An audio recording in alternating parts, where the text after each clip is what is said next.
অনেক দিন থেকেই আমার একটা পাহাড় কেনার শখ, কিন্তু পাহাড় কে বিক্রি করে তা জানি না।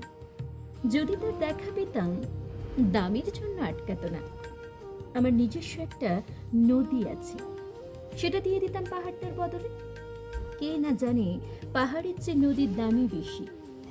পাহাড় স্থানক, নদী বহমান।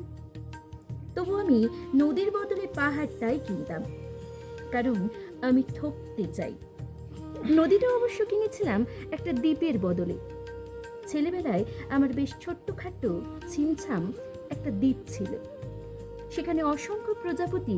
শৈশবে দ্বীপটি ছিল আমার বড় প্রিয়। আমার যৌবনে দ্বীপটি আমার কাছে মাপে ছোট লাগলো। প্রবাহমান ছিপছিপে তর্ণী নদীটি বেশ পছন্দ হলো আমার।